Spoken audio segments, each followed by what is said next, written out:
abantu benshi ntabwo bazi kwihana. Ni isomo rikomeye.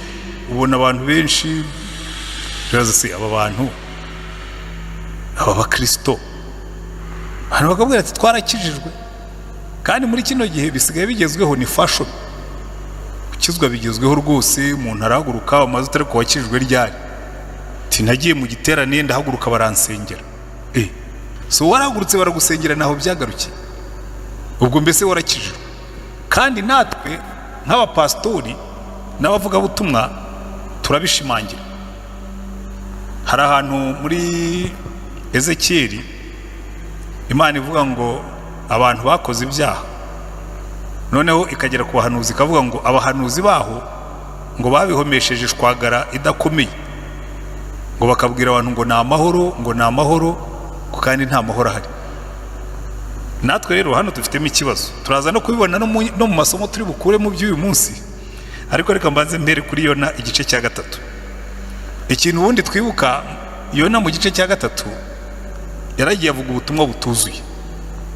Kwiterabwoba aravuga ati iminsi 40 ni 40, ini niwe nta buye rizasigara rigeretse ku rindi, azaba ari icyavu gusa. Ngo amara iminsi 3 azenguruka umurwa avuga ubwo butumwa budahinduka. Ntiyabongereraho igisubizo cy'ikibazo cyabo.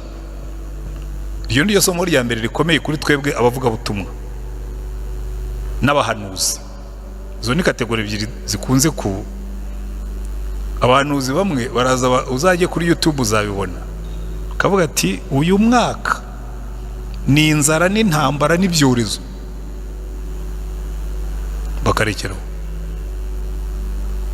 Burya iyo uvuze ubutumwa gutyo ntabwo uba warangije ubutumwa bwawe, kuko ni ibyo bintu koko waba Imana yarabikubwiye.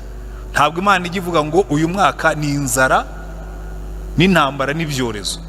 Ubundi ayo magambo koko arahari, kuko mu gutegeka kwa kabiri ubwo Mose yabwiraga Abayisiraheli ndetse no mu Balewi, aravuga ati nimwitandukanya nanjye mukiha gukurikira imana z'inyamahanga, nzabanza mbateze inzara. Kuko icyo gihe iyo ari inzara yateye, muba murimo kudiringa n'Imana yonyine. Muribuka Dawidi yakoze icyaha, Imana imuhitishamo, iramubwira ati ngaho hitamo, kubera ko wakoze icyaha ndabahana, sindi bubabarire, uhitemo icyorezo, uhitemo inzara, uhitemo no kwirukanwa n'abanzi bawe bakakwirukanisha inkota. Aravuga ati mva Mana, aho kugira ngo uduteze inzara y'imyaka 3 cyangwa uduteze abanzi bacu, reka tugwe mu maboko yawe duteze icyorezo ngo hapfe 70,000. Hanyuma Imana irabababarira. Rero ni ikintu tugomba kumenya, kuko kugira ngo Imana ihagarike icyo cyorezo, umuhanuzi yaraje abwira Dawidi, aravuga ngo genda utambe igitambo, noneho Imana ibabarire ibyaha mwakoze. Murabyibuka agenda agatamba igitambo ku mbuga ya Orunani, aramubwira ati iyi mbuga yimpe, umpe n'izi nka zawe nzigure. Undi aramubwira ati ndabiguhera ubuntu. Aravuga ati oya, sinshobora gutura Imana ikintu kitagize icyo kintwara, bizane mbigure ntange igitambo kuko n'igihe wakoze icyaha. Iteka ryose ubundi y'Imana ivuze ngo hazaba iki n'iki n'iki n'iki, iravuga ngo nimukora ibi n'ibi n'ibi n'ibi n'ibi nzabababarira. Amen. Ubutumwa rero Yona yavuze yanirengagije, kuko mbere yuko Yona akora uriya murimo Imana yari yarabivuze, kuko ingoma ya kabiri yanditswe mbere ya Yona. Imana avuga ngo nindamuka nkinze ijuru imvura ntigwe, ninohereza mugiga mu bantu banjye, nintegeka inzige ngo zone igihugu, abantu banjye bitiriwe izina ryanjye nibicisha bugufi bagahindukira bakareka ingeso zabo mbi bagashaka mu maso hanjye, nanjye nzabumva ndi mu ijuru mbabarira igicumuro cyabo mbakiriza igihugu. Urumva ibyo ngibyo Yona yagombaga kuba bizi nk'umuhanuzi, akamenya ngo iteka ryose Imana iyo ivuze ibyago iba yanateganije ibyo abantu bazakora, ibyo byago ikabikuraho. Amen. rero buryo umuhanuzi aje akagutera ubwoba akavuga ati rwose ibyawe Imana yabinyeretse, imbere hari ibyago, jya umubwira uti se nta nubwo wayibajije icyo ngomba gukora ngo ibyo byago biveho, kuko niko Imana ikora. Hano rero ngira ngo icyo gicyo singiye kugitindaho cyane. Yona we yabwirije igice cy'ubutumwa, igice cya kabiri arakihorera. Sinanahamya ko atarabizi, turaza no kubibona yabikoze abigambiriye, kandi ibyo bijya bibaho. Umuntu akabwiriza ubutumwa bw'agahimano gusa, ariko reka ni kumutindaho. Ariko ikintu nababwiraga twiga muri Yona igice cya gatatu, buriya focus yacyo ntabwo ari uburyo Yona yavuze ubutumwa, ni uburyo abantu b'Ininiwe babwakiriye, kuko niho dukuramo amasomo agera kuri 5 y'uburyo bwo kwihana nyakuri, bunakosora uburyo twihana muri iyi minsi. Namwe abicayemo hano muze kubitekerezaho, ko nawe ushobora kuba ariko wihana. Icya mbere, aba bantu b'Ininiwe, duhere ku mwami w'Ininiwe, ikintu cya mbere bakoze bamaze kumva ubutumwa, baratubwira ngo bahindukiriye Imana. Abantu b'Ininiwe ngo bemeye Imana, ntabwo ari cyo kintu kwihana si byo byabanje. Baratubwira ngo nuko abantu bemera Imana. Reka mpasome, mujye muri Yona bice 3 umurongo wa 5. Maze ab'Ininiwe bemera Imana, bamamaza itegeko ryo kwiyiriza ubusa. Iyi niyo ntambwe ya mbere yo kwihana nyakuri, kuko buriya n'abigishije ubutumwa bwiza, duhere kuri ba Yohana Umubatiza, duhereye no kubahanuzi. Reka ne kugera kuri Yohana, mpere kubahanuzi. Abahanuzi baje babwiriza abantu, bababwira ngo muhindukire muve mu ngeso zanyu mbi. Yohana Umubatiza atangira kwigisha yaravuze ngo mwihane, kuko ubwami bwo mu ijuru buri hafi. Sibyo? Yesu nawe atangira kwigisha, atangira avuga ngo mwihane, kuko ubwami bwo mu ijuru buri hafi. Ubutumwa bwa mbere Petero yabwirije ku munsi wa Pentekote, yaravuze ngo mwihane kugira ngo Imana izane iminsi yo guhembuka. Ririya jambo mwihane rivuga muhindukirire Imana. Metanoia mu Kigiriki ni gukora U-turn, ni ukuvuga ngo warebaga hariya baraguhamagara, hanyuma urahindukira ureba hariya. Icyo nicyo bita kwihana, ni uguhindukira. Bivuga mu yandi magambo ngo urahindukira, uhindura imyumvire yawe, uhindura imirebere yawe, uhindura icyerekezo cy'ubuzima bwawe, hanyuma gihinduke. Noneho waruteye Imana umugongo, uyihindukirire uyirebe. Amen. Icyo ni icyambere. Iyo niyo ntambwe ya mbere yo buriya ikosa rya mbere dukoreye tubwiriza ubutumwa, tubwira abantu ibyaha byabo aho kubabwira Yesu. Tubwira abantu ibyaha byabo aho kubabwira Imana. Nayo nicyo yakoze, ntabwo yigeze azababwira Imana, yaje ababwira kurimbuka. Iryo ni ikosa twese dusangiye. Abantu benshi biyita abahanga bo kuvuga ubutumwa, ni abaza bavuga abasinzi murarimbutse, abasambanyi murapfuye, abagome mugiye mu muriro. Bene ubwo butumwa rwose ntabwo ari ubutumwa bwiza bwa Yesu Kristo. Ubutumwa bwa Yesu Kristo buhamagarira abantu guhindukira bakareba mu maso y'Imana. Amen. Icya kabiri kijyana, isomo rya kabiri rijyanye no kwihana, ni iki kintu batubwira umwami yakoze, ngo ava ku ntebe ye y'ubwami yicara hasi yambara ibigunira. Lesson number 2, kwihana ni ukugira umutima wemera ko ibyo wakoze ari bibi ugaca bugufi. Hari abantu benshi bakizwa ariko bakigangaraye, akakubwira ati jyewe natsinzwe n'ibyaha ariko mu nyubahe. Muribuka Samweli ajya kwemeza Sawuli yuko yakoze ibyaha, yaraje aramubwira ati ariko urambwira yuko warangije ibyo Uwiteka yagutegetse gukora, ariko ndimo numva intama zitamatama n'inka zabira. hamwe ariko abantu bambwiye ngo turokore intama z'inyamibwa n'inka z'inyamibwa tuzajye gutambira Uwiteka ibitambo.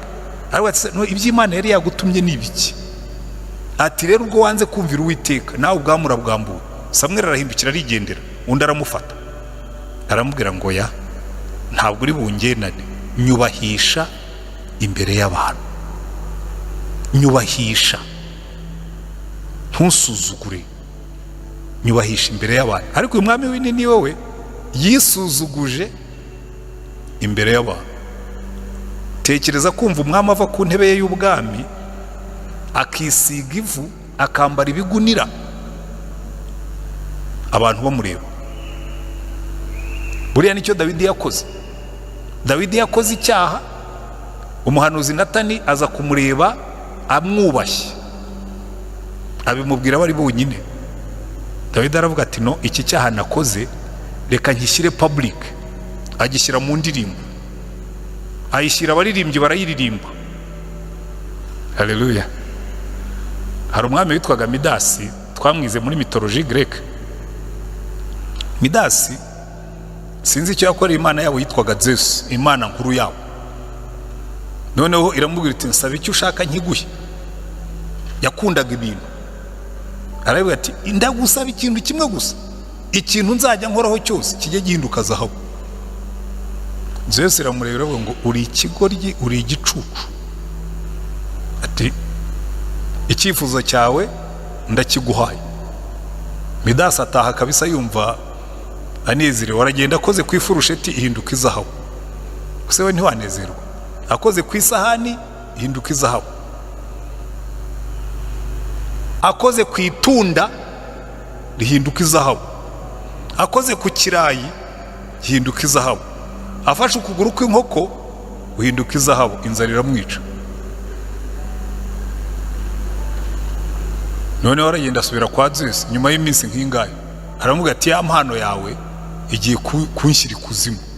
Aravuga ati n'ubundi biriya byari ubugoryi, none kugira ngo nkukize ubwo bugoryi nsubirane impano yanjye, ndaguteraho ikimenyetso kizajya cyereka abantu kuri ikigoryi. Uhitemo wicwe n'inzara cyangwa nkuha amatwi y'indogobe. Ndavuga ati mpa amatwi y'indogobe, ariko ne kwicwa n'inzara. Amatwi yarazamuka aba amatwi y'indogobe, kandi ni umwami.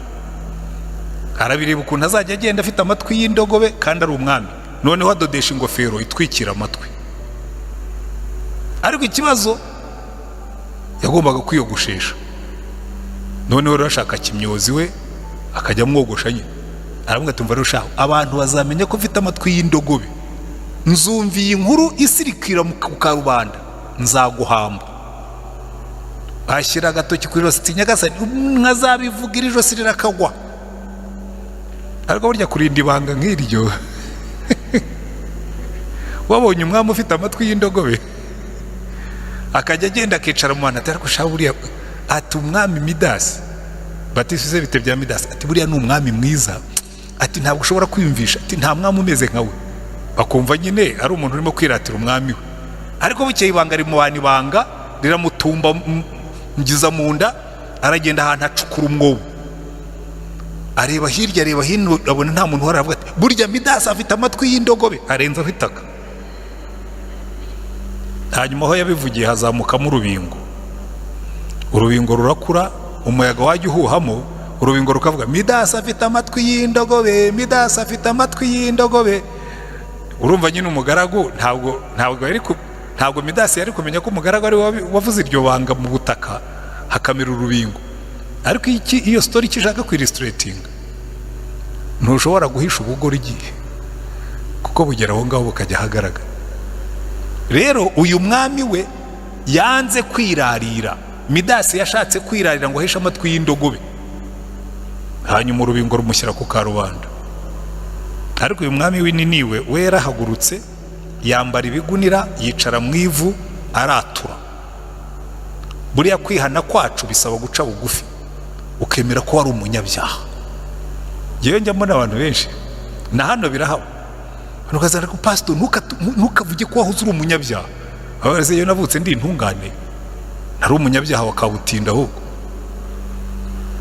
Yewe nangaga gakiza koraga n'ibindi byaha. Ariko abantu benshi iyo umaze kuba pastor uraca idikono uri kanoni uhita uba intungane, kakubwira ati ibyo bintu ntukabivuge, ca bugufi wemera ibyaha byawe. Hanyuma icya gatatu, iyo wamaze kwihana, uyu mwami yasabye abantu kureka ingeso zabo mbi. Aravuga ati muze twese twiyirize ubusa twihane, wenda Imana yatubabarira ntiturimbure, kandi abagira urugomo muruveho. Ubundi twihanira kureka, twihanira kureka, ukabwira abantu ibintu mwabagamo mubireke, mubivemo. Bya bintu byo kwitwaza ngo ariko ngo urabizi ngo Satani arakomeye ngo bivemo. Va mu cyaha ugisezereho, niyo cyaba kiguteza igihombo. Hari indaya twigeze kubwira ahubwo zirabikora kenshi, si hano si rimwe si kabiri si gatatu. Ahubwo ko uyu mwuga ari wo waruntunze ndawureka ntungwe n'iki, ukagira ngo iyo nkubwiye ngo ihane urihana, ibisigaye ukabaza Imana ibizagutunga. Wibaza ngo ngewe nakubwiye ngo ihane uve muri ibyo byaha, wimbaza ngo nimbireka se ngo bizagenda bite? Umuhungu afite umukobwa buzura babana mu byaha, ukavuga ati rero niba ushaka umugisha w'Imana va muri ibyo byaha. Dahera kenshi bikorwa n'abakobwa, ukavuga ati niba wakijijwe uwo muhungu mureke uve mu byaha. Ati si ubwo ngubwo nimureka ati akandeka, sawa ni amahitamo, mureke akureke ariko uve mu byaha. Kandi namwe mwicayemo hano harimo basanga bafite utwo tuntu tw'utwaha tw'inyamibwa bashakiye ibisobanuro agakomeza agaturana nako. Hari abareba poruno bakayishakira ibisobanuro, hari abikinisha bakabishakira ibisobanuro, hari abasambana bakabishakira ibisobanuro, hari abiba bashebuja bakabishakira ibisobanuro. Imana ikakubwira ngo ya niba wihari bivemo, ngewe nzakwihera uwawe mugisha utari igavu, ugavuriye wagiye guhaha. Va mu byaha. Niba ari uwo muhungu mureke, nzagushakira uwawe mugabo. Abantu ngo none se nimureka ngo abagabo babaye bakeya, ariko babaye bake kuwa kangahe? Dore hano haba huzuye abahungu mbona ngo babuze abagore. Navugana n'abakobwa ngo abagabo babaye bake, ni bande babaye bake? Ni abahungu n'abakobwa? I don't know. Ariko uko byagenda kose va mu byaha. So ngira ngo ni amasomo tubona hano. Rero mbitondetse muri iyi nkuru ya Yona gatatu mvanamo amasomo agera kuri 5. Irya mbere, uyu mwami yizeye Imana, yaciye bugufi yizera Imana, ahindukirira Imana n'abanyani niwe bose. Icya kabiri, yavuye ku ntebe y'ubwami aca bugufi yambara ibigunira. Iryo ni isomo rya kabiri. Ushaka kwihana ca bugufi umeneke umutima. Irya gatatu ni niryo ngiryo, yerekanye umutima wabajwe n'ibyaha bakora, umutima wihana. Na Dawidi yaravuga ati umutima umenetse, umutima ushenjaguritse ntabwo uzawirengagiza. Iryo ni isomo rya gatatu, sibyo? Isomo rya kane, yiyirije ubusa. Bivuga ngo yemeye ko icyaha cye cyari gikomeye. Abati Mana ngiye kwiyiriza ubusa, n'ihene ziyiriza ubusa, n'intama ziyiriza ubusa, n'inka ziyiriza ubusa, n'abantu biyiriza ubusa, turebe ko Imana yatubabarira. Asaba imbabazi aciye bugufi, sibyo? Irya gatanu, uva mu ngeso zawe ukazireka burundu ukazisezeraho, ugatangira ubuzima bushya. Niyo mpamvu batubwira ngo iyo umuntu ari muri Kristo ngo ahinduka icyaremwe gishya. Ariko hari abantu bashaka kujya muri Kristo bagakomeza bakaba icyaremwe cya kera nka ya nzoka n'ikinyabwoya. Mujya mwumva mbabwira iyi nkuru hano ngo kera ikinyabwoya n'inshira byarabanaga, kandi byombi bifite ikintu bihuriraho, byombi abantu barabyanga. Ibinyabwoya abantu barabyanga kubera ko birababana, inshira abantu barayanga kubera ko irarumana. None bukeye ikinyabwoya kibwira inshira kitari ko ndambiwe ubuzima bwo guhora nkubitwa, bantera amabuye bansyonyora. Kiragenda cyegera Imana. Urumva nacyo cyakoze iki? Cyegereye Imana, kirangije cyemera yuko ari ikigome, ko kibaba abantu. Ariko rero Mana niwe wandi undemana ya mahwa mbaba abantu kandi baranyanga. Namba 2, gisaba guhinduka. Ndashaka kumpindurira, sinzongere kubabana. Namba 4, Imana ikiriza ubusa, irakibwira ngo ndaguha akantu uzagende wifungiremo agakukuntu. Burya ibinyabwoya kijya muri kukuntu hakavamo ikinyugunyugu, cyo nibyo bita metamorphosis. Utwara aka gapamba wizingiremo, umara iminsi witekerezaho. Kiragenda kizingiramo, ariko kibanje kubwira inshira kiravuga ati yewe bampaye kukuntu ngo ngende nizingiremo ndebe ikizavamo. Kizingiramo, hanyuma ku munsi wa 21 hasohokamo ikinyugunyugu cyiza gifite amabara. Kiraguruka kabisa, kiragenda kinyura ku bana bati muze murebe akantu gasa neza, kinyura ku bagore bati muze murebe akantu gasa neza, gisubira mu mwobo kibwira inshira kiti burya bya bintu birakora. I've changed, birakora. Aho nanyuze hose barimo baraza kundeba, barimo barampa amashyi, bamfitiye amatsiko.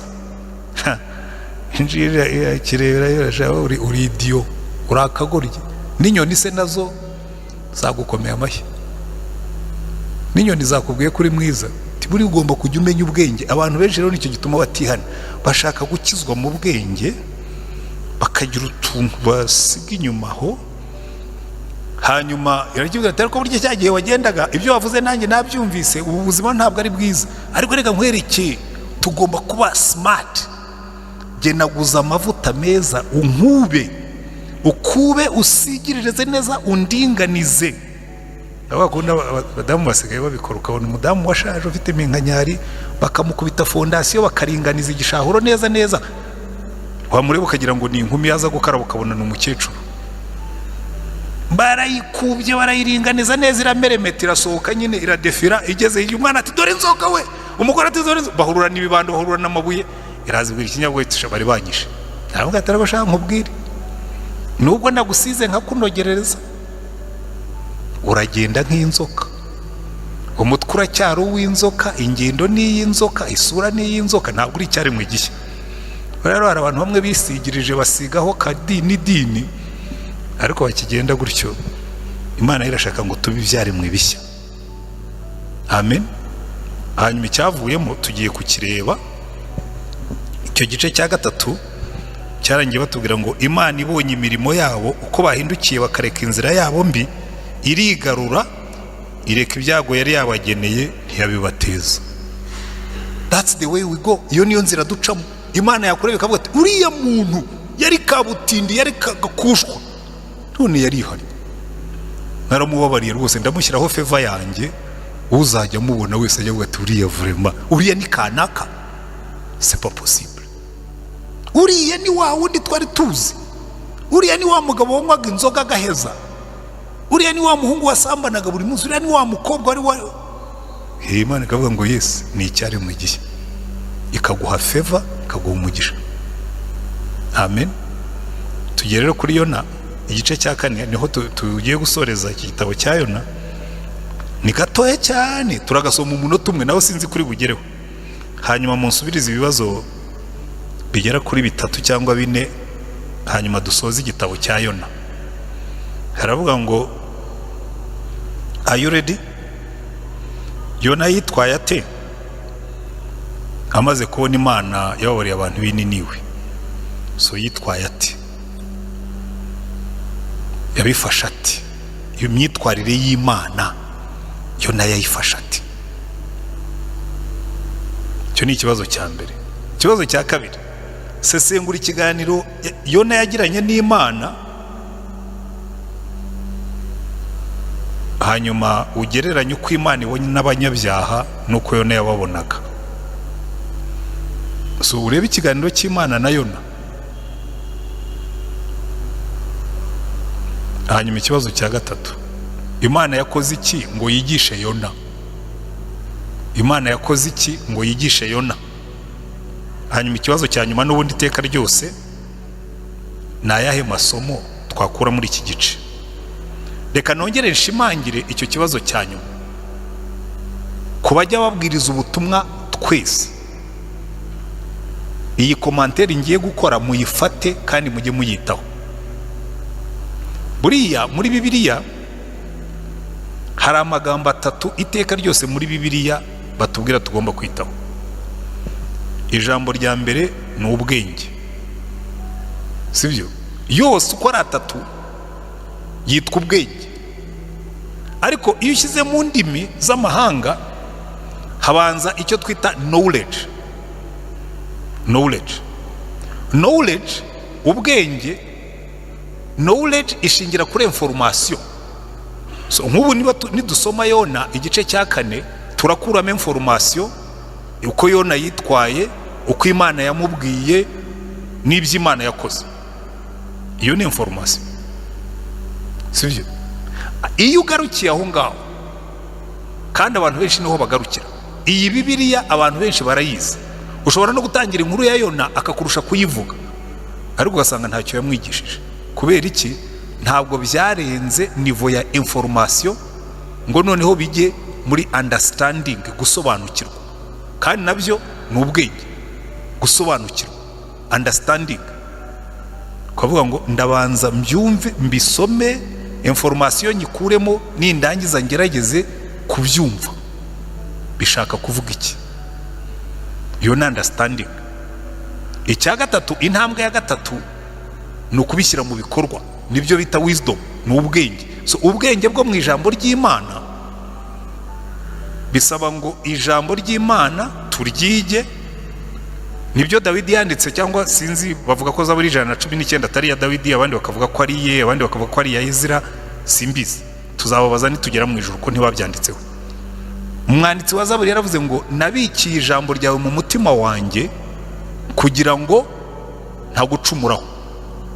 Bivuga ngo nararifashe, ndishyira mu mutwe, ndarisunika riramanika rijya mu mutima, ndicundamo, ndaricugusa, umutima wanjye urarisya nk'uko igifu gisya ibiryo, hanyuma byinjira mu mitekerereze yanjye, mu myumvire yanjye, mu mikorere yanjye, bihinduka wisdom, bihinduka ubwenge, ijambo rishyizwe mu bikorwa.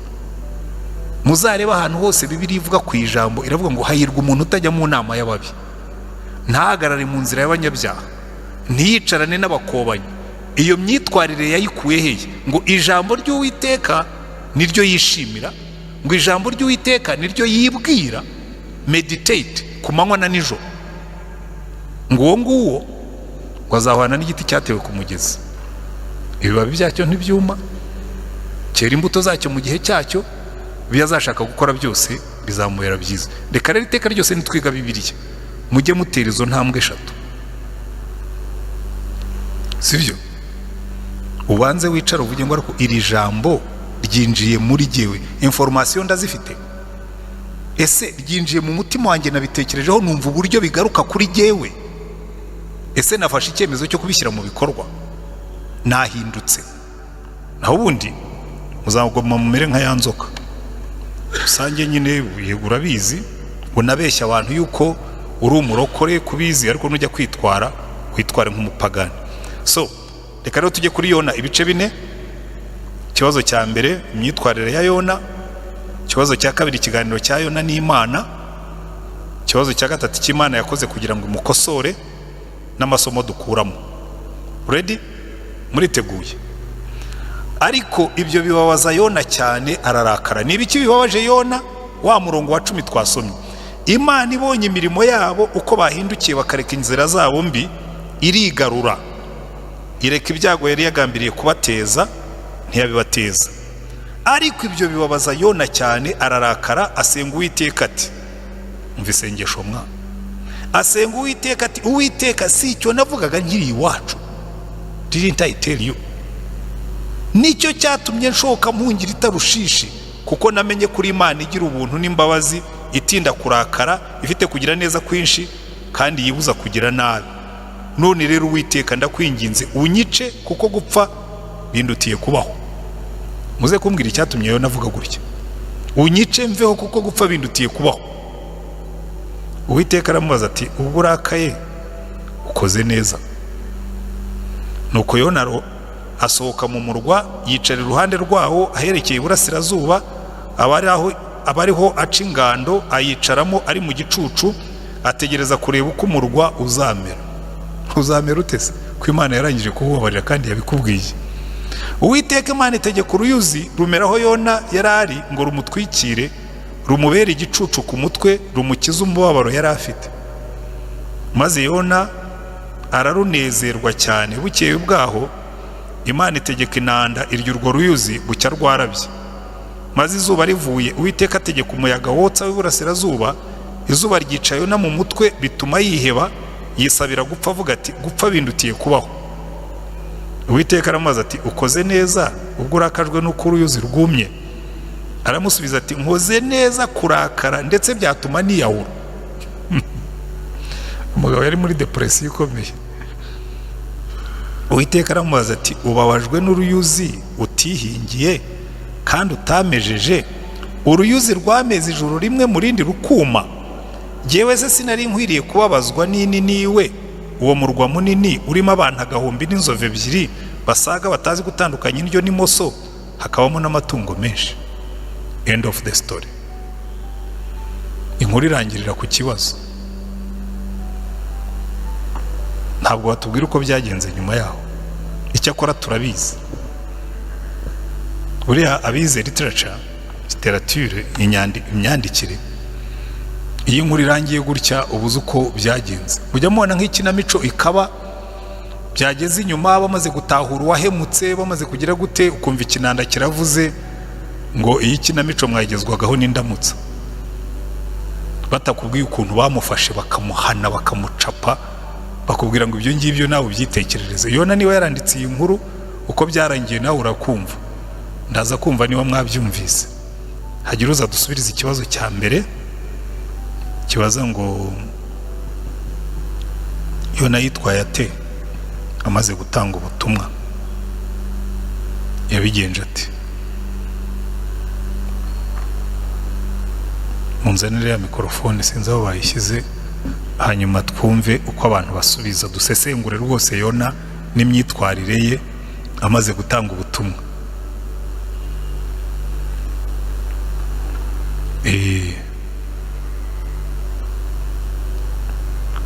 Uwa mbere we yangezeho uko tubikora murakuze.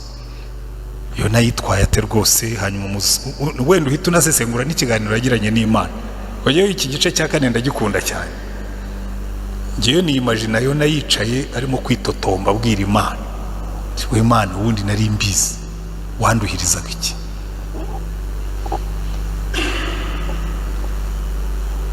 Yona yabyitwaye mati. Hagira uze rwose uhita unadusesengurira ikiganiro cye n'Imana, kuko nubwo ari isengesho ryahindutse ikiganiro.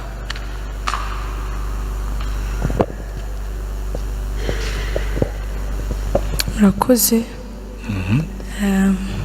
Iyo n'uburyo yitwaye hano duhita tuvuga uko twitwa. Mazina nitwa Umutoniwase Pamela. Kureka nkomeza. Yona yararakaye uko nyine twabibonye ku murongo wa mbere, byaramurakaje.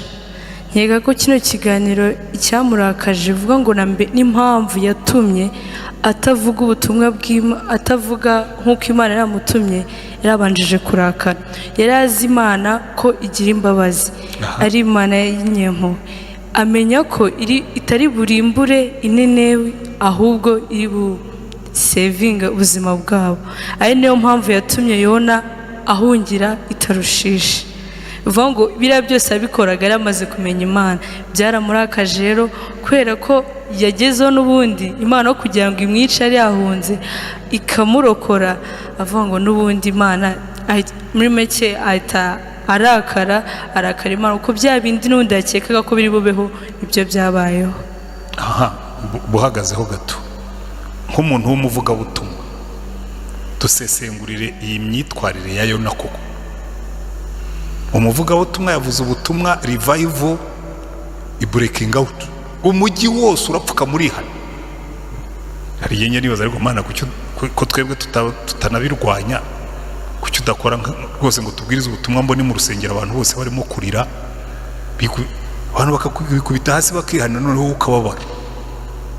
Gerageza kudusesengurira Yona rwose, unarebe n'ikiganiro cyagiranye n'Imana abandi baze bagufashe dusesengure Yona. Ni iki kitagendaga muri Yona? Hari harimo ikihe kibazo? yari afite ishyari. Yari afite ishyari igihe cyose kandi ari wari wagize success. Ari ukuntu wenda reka mbishyire mu buzima busanzwe, hari igihe ushobora kumva ni urugero wenda ni kamvuge ushaka nko kubaka ikintu ukamenya ko wenda uwo muntu ashobora kuzatera imbere. None kwe azatera imbere, wenda ashobora gutera imbere akakurusha, ukavuga nanone se kumva urashaka kumushyigikira ariko watekereza ikizavamo bigatuma wanga kumufasha kubera kuri gutekereza ikizavamo nyuma ashobora kukurusha nk'ubwo buryo. Ukanga kumufasha ngo atazakurusha mbese. Yego. Kumva mbese ahubwo wamusengera agahomba. Bibaho. Reka twumve undi muntu. Hagira undi uzakomerezaho Mutoni wa se yarageze Pamela. Ndacyategereje, ntimugatinde hano, ubu tuba turi kuri international yewe, abantu nabona hanze baba tureba uragira ngo bazagire ngo murabaswa. Musimbuke.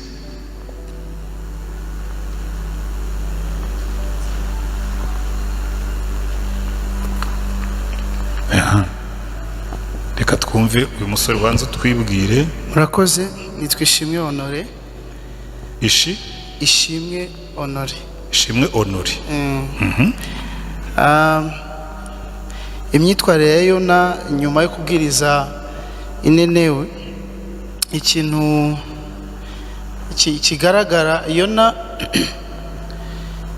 yarazi Imana, azi imiterere yayo no mu buryo bwagutse.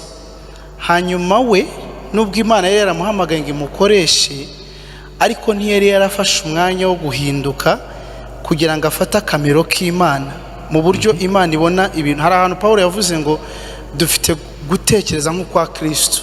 Imitekerereze Yona ntabwo yari yarahindutse ku rwego ashobora kumva ibintu nk'uko Imana ibibona. Yes, Imana yaramukoreshaga ayizi, ariko akumva kuri urwo rugendo rwo guhinduka kugira ngo ase n'Imana biramugora. Aribyo byatumye n'ubundi yumva babajwe n'imiterere y'Imana. We yumvaga yari afite imitekerereze ikiri muri kamere, niba ariko navuga. Ese iyo kamere yaterwaga n'iki?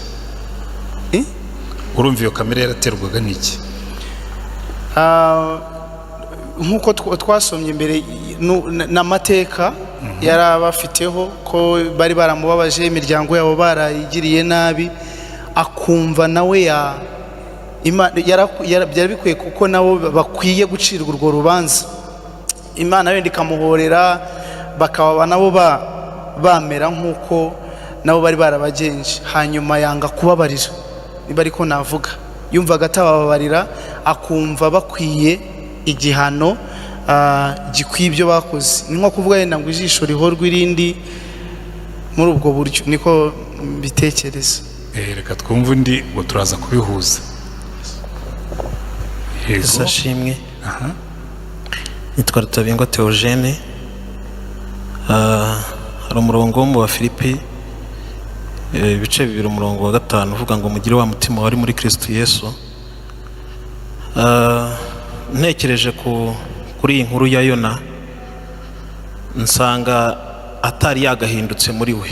Nubwo yari umukozi w'Imana, nubwo Imana yamukoreshaga, ariko muri we ntago yari yakagize guhinduka. Nta mutima w'imbabazi yari afite muri we. Muri makeya, urebye ukuntu yasubije Imana n'uburakari yari afite, avuga ati icyampa ahubwo nkanapfa, kuko ndabizi neza yuko Imana igira imbabazi, itinda kurakara, ifite kugira neza kwinshi. Aravuga ati nari mbizi neza yuko n'ubundi uri babarire, niyo mpamvu nashotse ni mpungira itarushishe kugira ngo nyine uyu murwa utaza kugirirwa imbabazi. Muri makeya, ashobora kuba yari afite ibikomere byamuteraga gutuma atumva yagira imbabazi aba bantu, akumva muri we nta mpamvu z'uko aba bantu bakizwa. Hanyuma nyuma yaho abonye Imana itagize ikintu ikora yumva biramubabaje. Bimubabaje ahita yumva nyine n'ubundi ni ibisanzwe by'Imana, ariko mu kigaragara cyo nuko ntago yari yagahindutse mu mutima we ngo yumve agize umutima nk'uko mu Bafilipi habitubwira ngo mugire wa mutima wari muri Kristo Yesu, ngo uwo nubwo yari afite akamero k'Imana ntiyatekereje guhana n'Imana yikora ikintu cyo kugundirwa, ngo ahubwo yisiga ubusa ajyana akamero k'umugaragu w'imbata, ndetse ntiyatinya no gupfa urupfu rw'isoni rwo ku musaraba. Isomo rero ngiye nakuyemo yuko tumaje kumenya Imana dukwiriye guhinduka rwose tukagira imitima mishya kugira ngo tubashe kugendera mu bushake bw'Imana no kumenya ibyo Imana ishaka ku bantu bayo.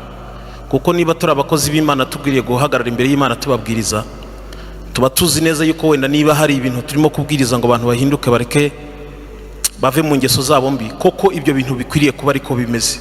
Hanyuma twabona banahindukiye bavuye mu ngeso zabo mbi, tukumva dufite ibyishimo yuko hari iminyago twagize gute twagabanye. Uyu muntu rero ntekereza yuko yo nawe ibyo kugabana iminyago byo kuvuga ngo iki ntabyo yari afite, kandi tuzi neza yuko ijambo ry'Imana ritubwira ngo abahinduriye Yesu, abahinduriye benshi ku gakiza mu bwami bw'Imana bazaka nk'inyenyeri. Icyo nacyo rero tukwiriye kugitekerezaho nk'abakozi b'Imana. Murakoze, Imana ibamugisha. Umaze guhindura bangahe? Cyarimo kubikora ntago wewe wasitubwira aho ushobora kubuze.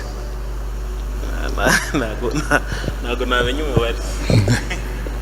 Abantu biroroshye cyane kuvuga kuri Yona utarashakaga iminyago, kandi natwe twicaye ntayo twashatse. Reka twumve undi. Umuntu wumva rwose hari ikintu kimukirigita kuri iki kiganiro cya Yona n'Imana, hanyuma tujye ku by'Imana yamukoze, ku Imana yamukubise akantu iramukosora burundu, ikuramo isomo. Nicyo ugiye gusubiza? Icya mbere ndashaka gukora comment ku cya mbere. Komeza. Yitwa Obedi. Rero iki kintu cya Yona ni ikintu gikomeye. Njyewe ntago nje gutera amabuye Yona, ahubwo mu by'ukuri ubirebeye mu bintu bisanzwe, impamvu Yona yari afite yarafatikaga. Kubera ko turabizi neza ko uyu wari umujyi wa Asiriya, kandi bari abanzi ba Isiraheli, bafitanye amateka atari meza cyane. Rero kutemera ko Imana ibakiza ntibarimbuke rwose, ntekereza ko Yona yari ari mukuri. Cya kabiri, Yona nuko yumvaga Imana ikwiriye, niyo justice. Narimo mbitekereza hariya, natwe Abanyarwanda dufite ayo mateka. Ntabwo ari ikintu cyoroshye, ari igihe dushaka kubivuga gutya, ariko wicaye mu ntebe ya Yona, wambaye umwambaro wa Yona, wabyumva. Natekereje ikintu gikomeye. Ubu abantu bakoze genocide bari bafunze, turabizi ko hahozeho igihano cyo kwicwa, cyo gupfa. Hari igihe cyageze icyo gihano kivaho. Ntekereza ko hari abantu byababaje, kubera ko bari bategereje kubona abanzi babo ababahemukiye bicwa. Kandi ntekereza ko bari abavugabutumwa, sinzi n'umwe, ariko ndumva bari bahari. Bari bategereje ko babona abantu babo, abantu babagiriye nabi bicwa. Rero Yona rwose yari afite impamvu ifatika, nubwo Imana yo ikora bitandukanye n'abantu, ariko yari ategereje kubona umurwa urimbuka, yari ategereje kubona justice. Natwe nk'uko byagenda, natwe mu Rwanda byarabaye, bishobora kuba hagati y'umuntu n'undi, umuntu yaraguhemukiye, ugategereza kubona agwa, ugategereza kubona abaho nabi. Ndetse mu bubwiriza ukaba wicaye, mpagaze hano bedi mbwiriza, ariko ndimo mvuga ngo rwose Atanazi mubo mbwiriza ntarimo, icyampa ahubwo akazarimbuka nk'abandi, kandi ndi ku gatuti mbwiriza, mubo mbwiriza we akaba atarimo. Rero bibaho ubwo ibyo ari byose twaza kureba uburyo Imana itandukanye n'ibyo Yona yatekerezaga, ariko uko yiyumvaga n'amateka akurura, nk'uko twese hano twicaye hari bamwe bameze uko, nta kidasanzwe kuri we.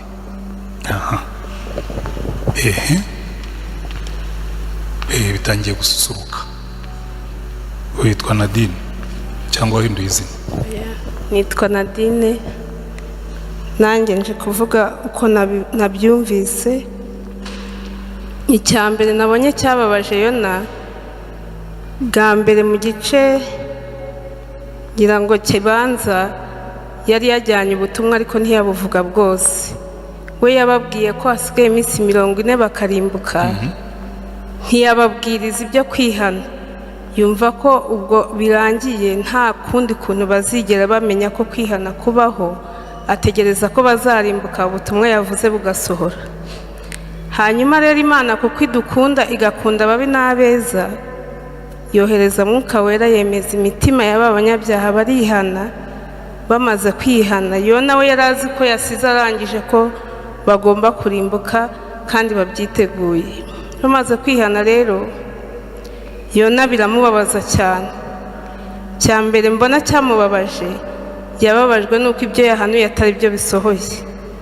Yibaza mu mutima we, ararakara nyine kuko yumvaga ko abo banyabyaha bagomba kurimbuka bagapfa kubw'uburakari we yari afite. Cya mbere yari yabanje kujya kwanga kubabwiriza, ajyayo n'ubundi kuko yavuye mu nda y'urufi, apfa kugenda nyine kuko ari Imana nta kindi yakora.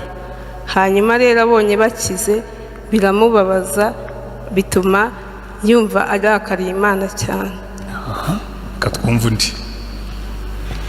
Mfite hano abantu 2 3. Yes, ashimwe. Nitwa Kazubwenge James.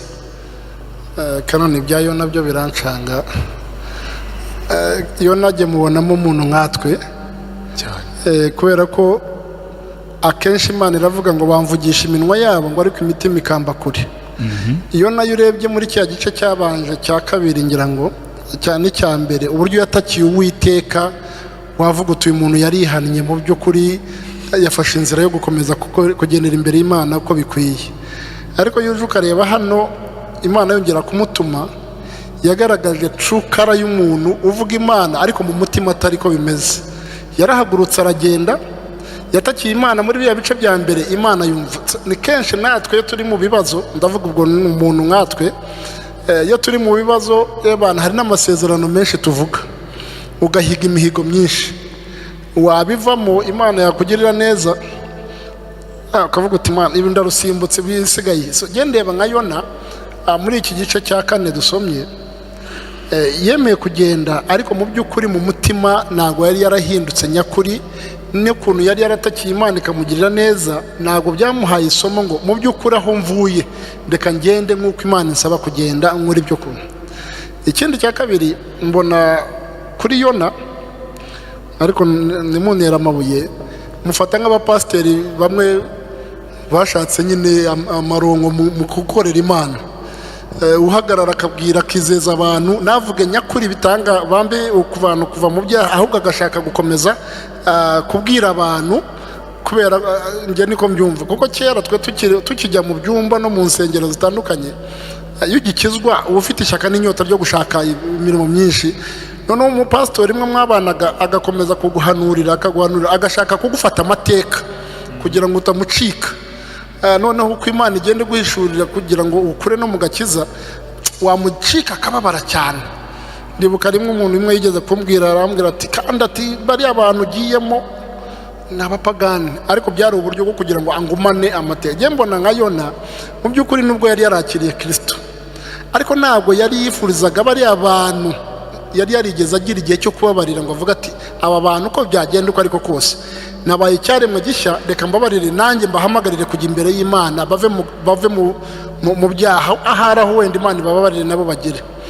Hanyuma icyanyuma simbizi, wenda uraza kutubwira muri iki gice twasomye, Imana yarambwiye Yona ngo genda ubwira aba. Yona yaragiye arabivuga, yajyaga kongeraho iki? k'umwuka wera ntekereza w'Imana ari we wagiye ukabwira bariya bantu ko yari bafiteho umugambi. Ujya urebye ukuntu Imana yakomeje gutuma Yona akomeza kunyura akanyura ariko ikongera ikamutuma, ni ukuvuga ngo yari ifite umugambi kuri bariya bantu.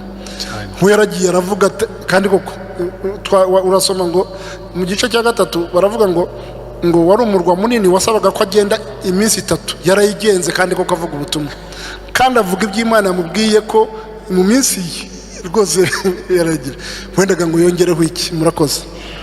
Reka twumve abandi babiri hanyuma tugane ku gukuramo amasomo, kugira ngo Yona rwose turimo turamuhindukiza, tumugaragure, tushyire munsi ya mikorosikope tumwitegereze. Urumva bamwe baramudefanda, abandi bakavuga ati ariko buriya Yona nyine yarafitemo ka problème. Yego madame. Murakoze, nitwa Penina Rutayisire. Yewe ni madamu wanjye batamuzi ubwo. Nge muri iki gice cya 4 kuri Yona nabonye ibintu bibiri. Kimwe ni umuzi usharira. Umuzi usharira mu Baheburayo 12 umurongo wa 15 baratubwira ngo twirinde hatagira umuntu ugwa akava mu buntu bw'Imana, kandi hatagira umuzi wo gusharira umera ukabahagarika imitima, abenshi bagahumana. Icya kabiri nabonye ni icyaha kitwizingiraho vuba. Nkaba ngiye kubivuga muri ubu buryo.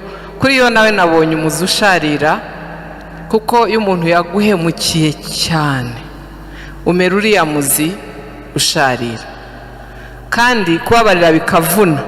Ko kubabarira ntabwo ari ibintu byoroshye. Hari igihe abantu abanyamahanga abazungu usanga bavuga sorry byoroshye ukagira ngo biroroshye, ariko umuntu wakubabaje cyane akagukomeretsa cyane, kumubabarira n'ikiguzi.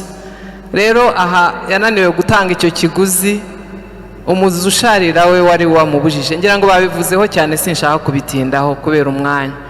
Ariko icya kabiri ni icyaha kizingira ku muntu vuba. Aha ndabaha ubuhamya bugufi. Kera ndi muto iwacu hakundaga kuba ibiterane bya revival, ko twakuriye mu muryango wa revivalist cyangwa se abantu banyuze mu bihe by'ububyutse. Noneho hakaba ibiterane byinshi. Haza kuza rero umukozi w'Imana wavuye Uganda, yari umukozi w'Imana cyane, akavuga ubutumwa abantu bakihana. Uwo munsi harihannye abantu benshi, yavuze ubutumwa umunsi wose. Cyaha rero kitwizingiraho vuba. Nimugoroba abantu batashye arushye, murumva umuntu wiri wavuga ubutumwa asanga ntabwo turahisha. Twari abana bato ariko twari mu mirimo yo guteka no kwakira abakozi b'Imana bari mu murimo w'ivugabutumwa. Murabizi mu biterane bya kera uko byagendaga. Hanyuma rero 2 ziragera tutarahisha ngo tugabure. Hanyuma aho duhisha nyuma ya 2. Abwira abo bari kumwe ngo n'iwanjye barabizi, ntago nyuma ya 2 nshobora kurya. Ajya kuryama. Hanyuma rero mu gitondo abarokore b'icyo gihe bari abana beza bashyiranaga mu mucyo, barabyuka baramubwira bati rero ugomba kujya mu mucyo. Baramubwira bati ugomba kwihana. Gute waraye ubusa kandi hari ibiryo ukavuga ngo n'iwawe barabizi? Uwo mugore wawe yaragowe, baramwihanisha. Hanyuma Imana ishimwe ku bwa Kristo, kuko yarihannye kandi yemera no kujya gusaba imbabazi umugore we. Icyo ni cyaha kitwizingiraho vuba, gishobora gutuma ubutumwa watanze ubusenyesha kamere. Ishobora gutuma ubutumwa watanze, ubuhamya watangaga ahantu hose bushobora gusenyuka kubera kamere yawe. Wagera mu biro uti n'iwanjye barabizi, cyangwa se waba uri n'ahandi ugasanga uzamuye ya kamere ya yindi n'iwawe wazi cyangwa n'abandi bazi. Icyo rero gishobora gutuma natwe bitwicira ubuhamya, bikanatuma n'Imana yaturakarira. Imana idufashe. Enda Janvier niwe ngiye gusorezaho mu gusesengura Yona, hanyuma dukuremo amasomo. Ariko nta muntu uratubwira icyo Imana yamukoze kugira ngo imukosore. Yesu ashimwe. Ntabwo mvuga byinshi, byose babivuze urebye. Ngaho usubiza icyo ngicyo. Ahubwo ndagira ngo nkureho ka comment, ntanye comment ntoya cyane. hari igihe nk'abakristo natwe nk'abantu bamenye Imana tutagira kubaza kubera yuko tuzi yuko Uwiteka ari umujyanama wacu, ariko rimwe na rimwe tubona information ntitubaze Imana icyo tugomba gukora, kuko ikigaragara Yona yarazi Imana, yarazi ukuntu iteye, yarazi ukuntu iteye, ariko Imana yamubwiye ibyo ajya gukora ariko ntiyayibaze. Ntabwo yigeze rwose agira ubushake bwo kuyibaza kandi yarazi uko iteye. Iyo abaza rero what next, kuko yaramubwiye ngo ajye kuvuga ubutumwa yagombaga kuvuga, yagombaga kumenya papasi y'ubutumwa, si ubutumwa ngiye kuvuga ubundi biragenda bite. Wanakitubwiyeho buriya kare, igisubizo usa naho wagitanze uvuga yuko rimwe na rimwe umuntu abona information, yamara kubona information ntagire ikintu bita understanding, wakagenda gusa. Urabona nk'umusirikare mukuru, ubundi buriya abasirikari ni n'ikitegererezo cyiza. Hari abantu bashyira mu bikorwa batazi papasi cyangwa se badafite impamvu y'icyo kintu bagiye gushyira mu bikorwa. Umuntu akaba yakubwira ati genda mumbabarire gutanga urwo rugero, ntabwo ndarwumva ariko mumbabarire kurutanga. Akaba yakubwira ngo genda uhagarare hariya, umuntu wese uri bubone umurase kabisa.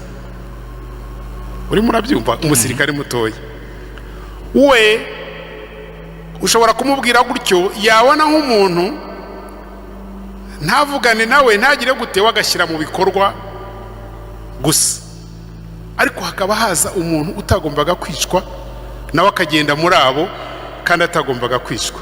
Kubera iki? Nta makuru afite. Ariko uwamutumye we afite amakuru, yarazi ko umuntu uri buce hariya ari runaka na runaka na runaka, ariko noneho haciye utagombaga gupfa kandi nawe agendeyemo. Rero ntekereza yuko rimwe na rimwe tugomba kugira understanding. Noneho rero twagira understanding, kugira understanding ni iki? Ni ukuvugana n'Umwuka Wera akagusobanurira ibyo umaze gusoma kugira ngo ubyumve. Noneho rero wamara kubyumva, mu byo wumvishije ukareba uko ushyira mu bikorwa. Gushyira mu bikorwa rero nicyo ngicyo nashatse kuvuga. Buriya Uwiteka we byose yari abizi, ariko kugira ngo nanarangize kaza ubwenge yabivuzeho neza, abavuga butumwa mu by'ukuri ntabwo wajya kuvuga ubutumwa ahantu udafite objective cyangwa se udafite purpose. Niba uvuze ubutumwa indayi zigakizwa n'urugero, wakagombye kumenya icyo uzibwira. Ntabwo wazirika ngo zakijwe kuko niba arabimenya, kugira ngo nyine bazagire iyo wisdom. Ariko iyo ndayi yize ntigire understanding, ikumva information gusa, byanze bikunze birahagararira aho ngaho, biramera nk'uko nyine, kuko nta kizakurikiraho. Niyo mpamvu rwa rugero waduhaye, indayi imwe yavuze iti se ndatungwa n'iki, ndabigenza gute? Kubera iki? Ntabwo neza yumvishije, noneho ngo cya kintu yumvishije ashyire mu bwenge amenye kizamutunganya. Murakoze cyane. Sinzi niba wasobanuye neza.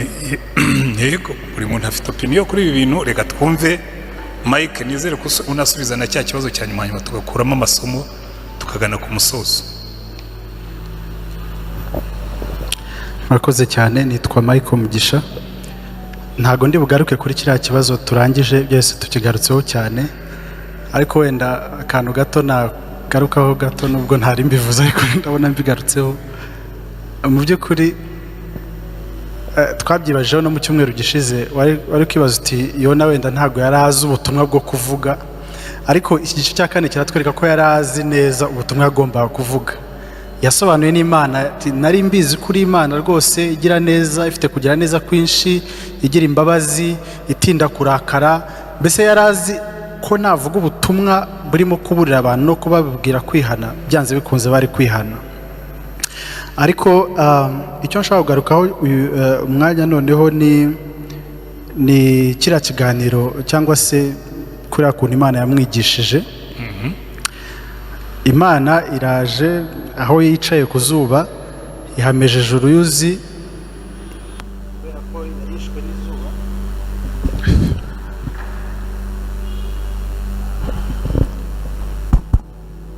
kubera ko yarishwe n'izuba, noneho uruyuzi ruraje ruramukingiye ntiyagira ikibazo. Ngira ngo twasomye ngo aranabinezererwa cyane. Hanyuma ngo bukeye, reka wenda nsome mu magambo uko ijambo ry'Imana byanditse kugira ngo ntavuga amagambo yanjye, ariko avuga ngo Uwiteka Imana itegeka uruyuzi rumera aho Yona yari ari ngo rumutwikire, rumubere igicucu ku mutwe, rumukize umubabaro yari afite. Maze Yona ararunezererwa cyane. Bukeye bwaho Imana itegeka inanda irya urwo ruyuzi, bucya rwarabye.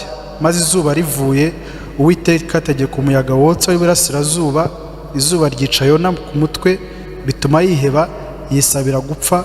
Aravuga ati gupfa bindutiye kubaho. Uwiteka aramubaza ati ukoze neza ubwo urakajwe nuko uruyuzi rwumye? Aramusubiza ati nkoze neza kurakara ndetse byatuma niyahura.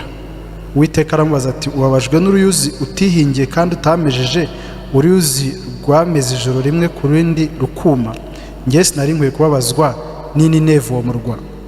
Ikintu nizemo hano gikomeye, urebye uru ruyuzi ni Imana yaruteye hariya ahantu Yona yari ari, kandi rumubera igisubizo, rumurinda rya zuba.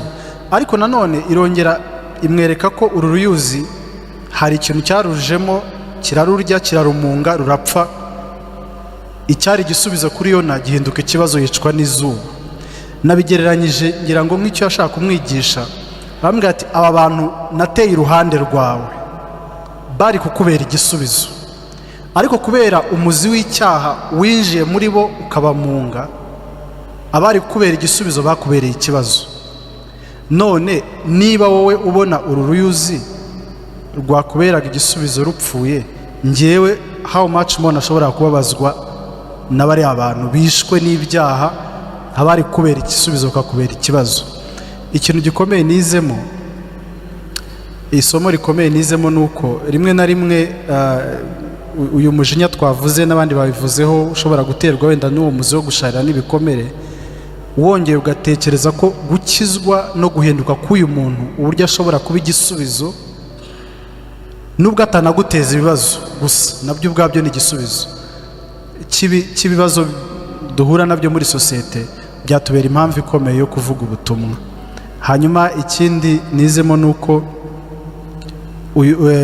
aba bantu nyine Imana kuko yari babajwe nabo, kuko yabonaga umusaruro cyangwa se ikintu gikomeye yari yarabaremeye ntibashobora kukigeraho kubera ko bari baramunzwe nyine n'uyu muzi witwa icyaha. Ari nacyo gisubizo Imana yagomba kubahereza inyuze muri Yona. Ngira ngo turebye akenshi ku musaruro ushobora kuva mu kwihana kw'abantu no guhinduka kwabo, bishobora kutubera imbaraga zo gukizwa, zo kubabwiriza ubutumwa. Murakoze cyane. Amen. Umuntu wese ufite icyo ashaka kuvuga aza hano, ntabwo amanika ikiganza. Njye mbonyemo amasomo abiri. Twinjiye mu masomo. Kuko nicyo kibazo cyanyu, amasomo. Isomo rya mbere riri kuri uriya muzi usharira, nahoze ntekereza kuri Wounded Healer, umuntu wakomeretse kandi ari n'umuvuzi. Mpita ntekereza abapasiteri bakomereka n'abandi bakozi b'Imana bakomereka kandi bashinzwe no kuvura abandi, akaba yahagarara imbere y'iteraniro nk'iri, aho kugira ngo ababwire ibibahumuriza, akababwira ibiri mu mutima we, bikomere bye. Hanyuma mpita binjyana ku musaraba wa Yesu, nsanga kuri uriya musaraba Yesu yishyizeho intimba zacu, yishyiraho bya bikomere byacu, aratwomora kugira ngo tubashe komora abandi.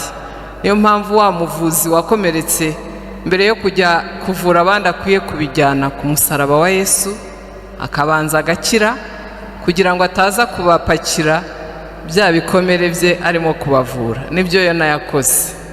irindi somo rya kabiri nanone riri ku mbabazi z'Imana. Natekereje ku ijambo ry'Imana rivuga ngo kuko Imana yakunze abari mu isi cyane ngo byatumye itanga umwana wayo w'ikinege kugira ngo umwizera wese atarimbuka ahubwo ahabwe ubugingo buhoraho. Niba hari verise twize twese tukanayifata kuva turi muri Sunday School n'iryo jambo, ariko rirakomeye. Kandi nanone ijambo ry'Imana reka tubwira ngo amaraso ya Yesu ngo atwezaho ibyaha byose.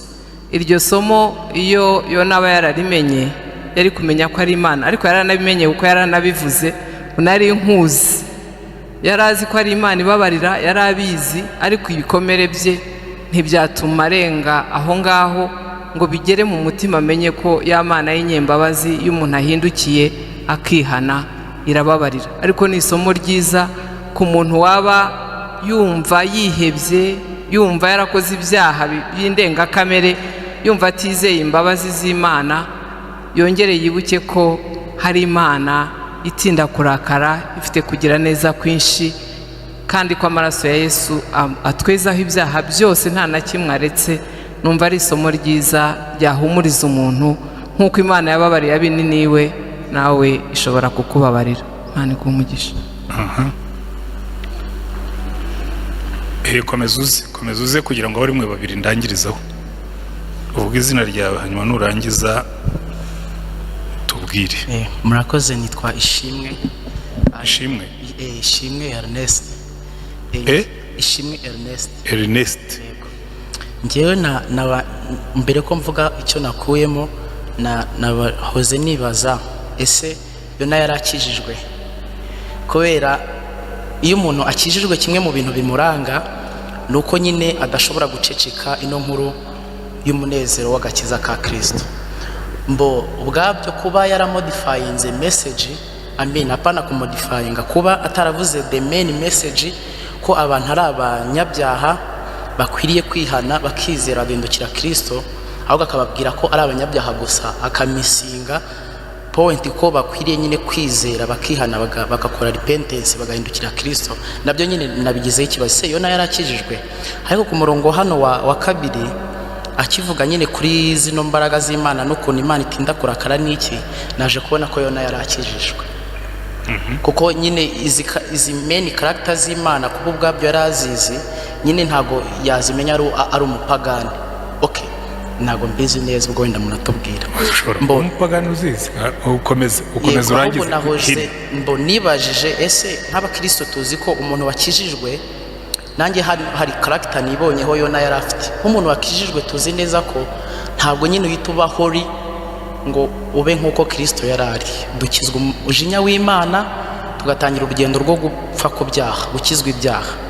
None nk'abavugabutumwa tutarabona glorification ya Kristo mu kubwiriza ubutumwa bwiza, hari ibintu natwe tutarareka kandi tugistrugglingana nabyo umunsi ku munsi.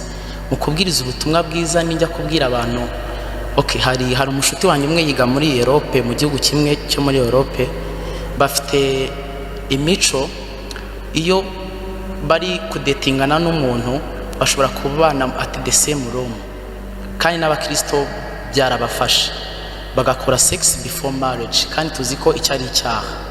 None nk'umuntu uri gustrugglingana n'iyo issue yo kureka ibyo bintu akabaho ku bwa Kristo, ese najya kubwiriza ibyo bintu azatinyuka? Azashira amanga bivuge nk'uko biri, kandi nawe akiri gustrugglingana n'icyo kintu.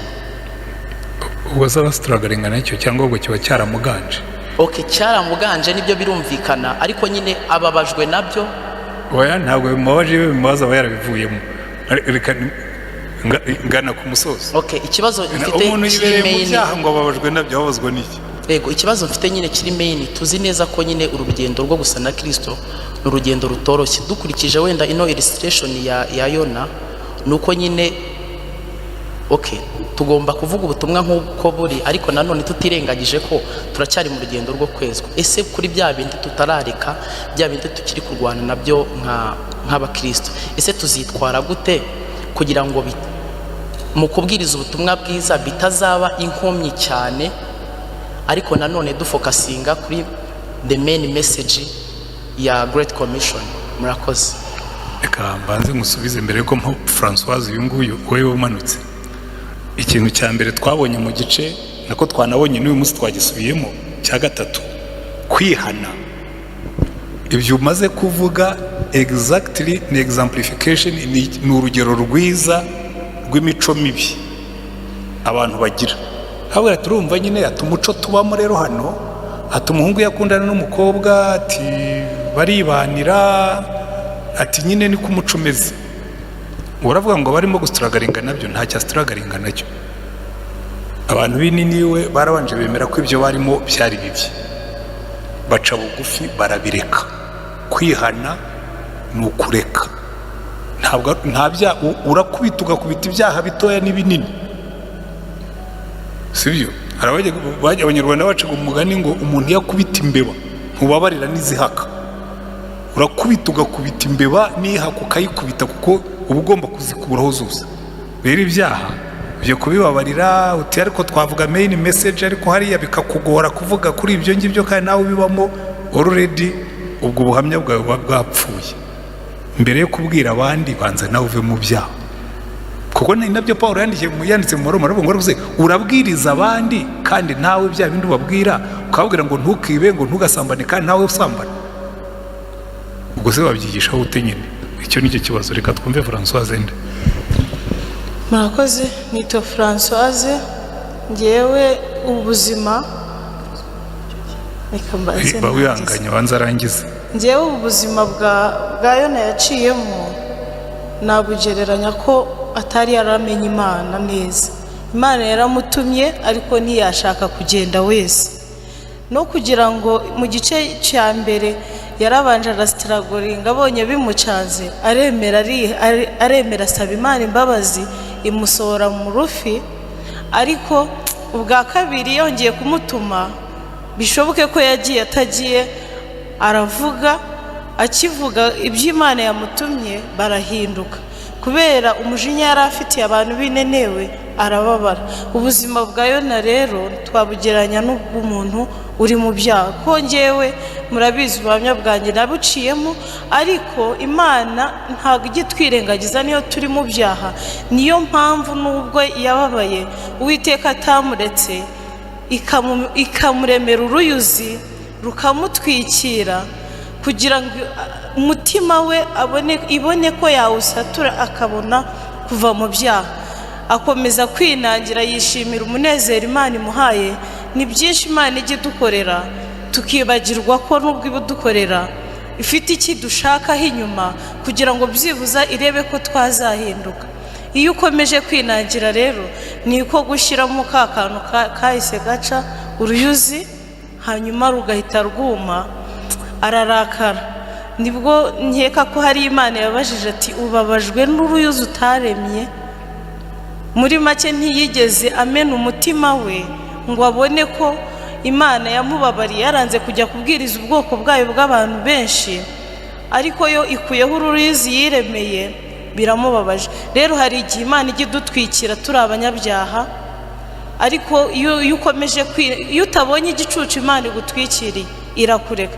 Rero mbona Yona Imana yari yirengagije ko yanze kumutubikira, imutwikirira ahantu kugira ngo irebe ko yazahinduka, ariko arakomeza arinangira. Murakoze. Aha, reka tubanze twumva Bedi kuko arimo ararwanya ngo ntanyuzwe. Ntabwo nyuzwe ku kintu usubije Nest. Nari buze no kukibaza. Yes, turi muri Bible study. Nyine iyo umuntu atanyuzwe nuko twese tutabariza rimwe, ariko urumva nari bukibaze riri. Iyo umuntu akijijwe biba bisobanuye ko atazigera akora icyaha. Oya. Aha, kuko urumva uburyo ibyo Ernest yabazaga, of course hariho ibintu bidasobanutse neza ku kibazo cye, ariko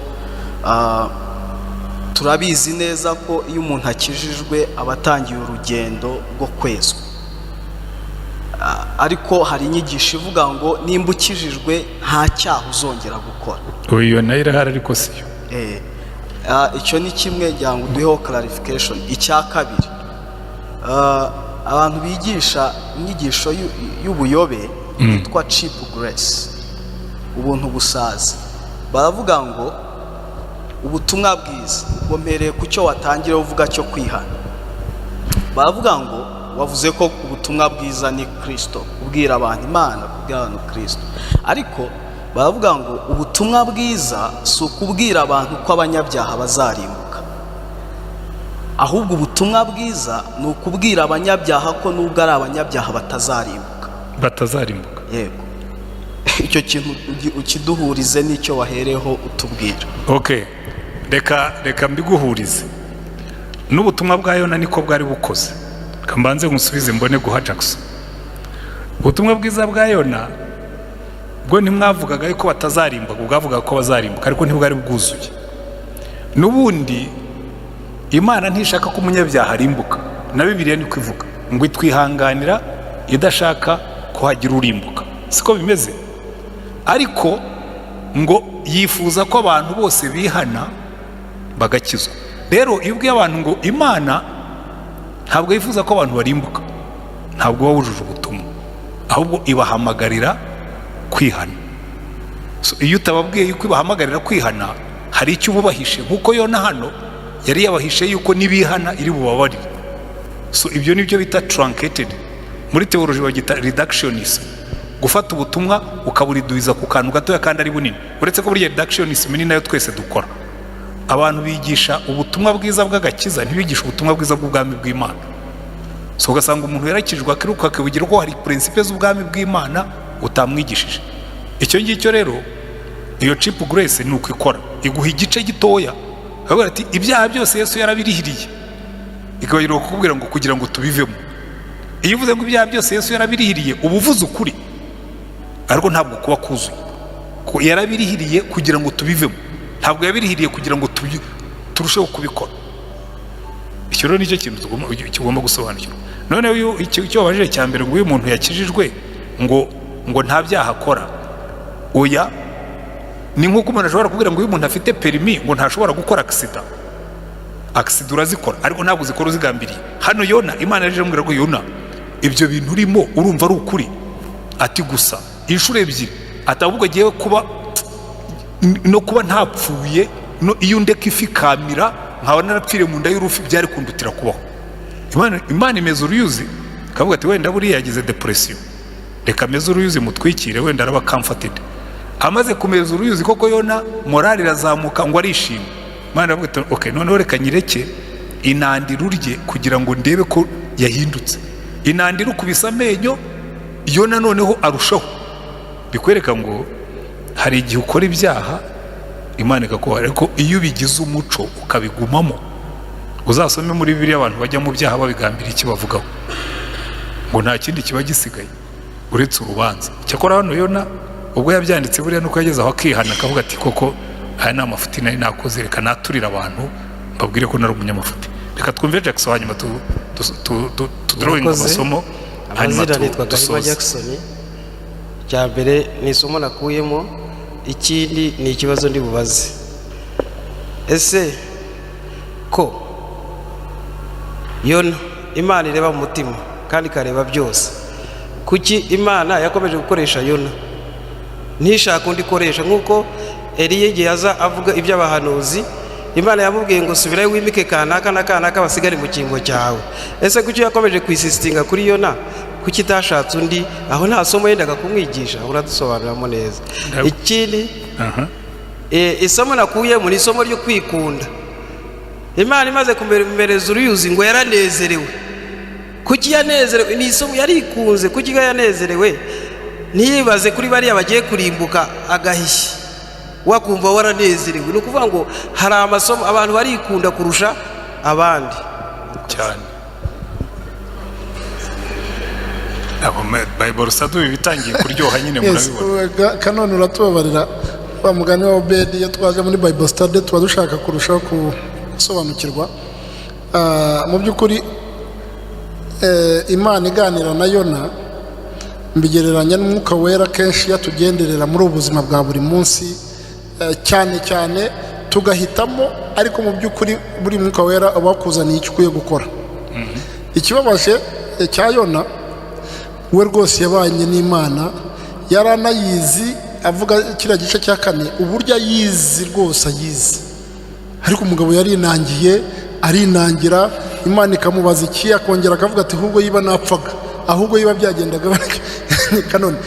Rwose Yona jye ku bwanjye mubona ni practicability y'ubuzima bw'umuntu ku isi bujyanye n'uburyo umuntu abaho, kuko buri Imana yivuga ngo nituvuga ngo nta cyaha tugira tuba tuyisinya binyumu, turi umuntu, turi abanyabyaha. Ni ubuntu bw'Imana budushoboza gukora ibyo ushaka ko dukora.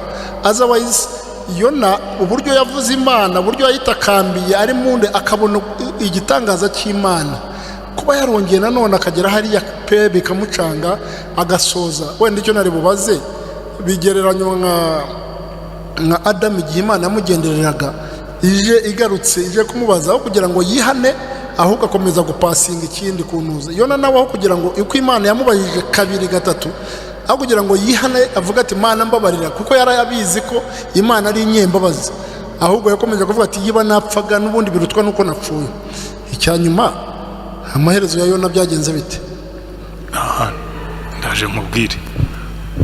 Reka none adusoreza nicyo kibazo nari mfite. Iki ni igitabo nasomye inshuro nyinshi ariko kikarangira kinshanze cyane.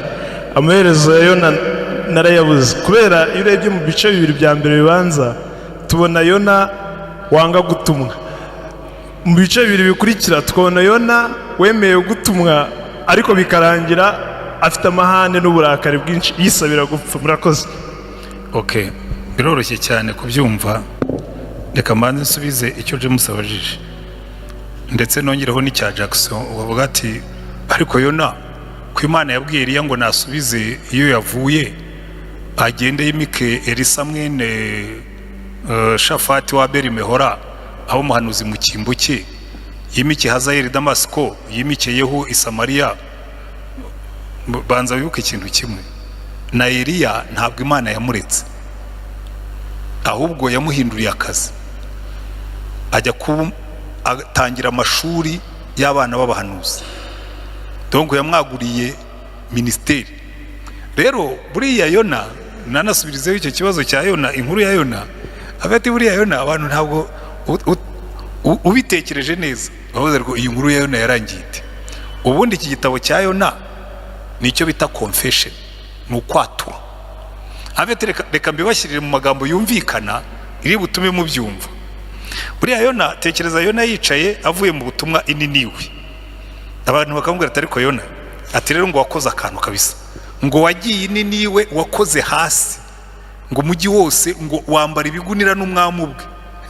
Aravuga ati rero buriya shaho, ati biriya nibyo mwumvise, ati niba mwari muzi urundi ruhande iby'Imana inziho, tereka ahubwo mbabwiza ukuri, buriya Ininiwe narafeyirinze, Imana narayigoye.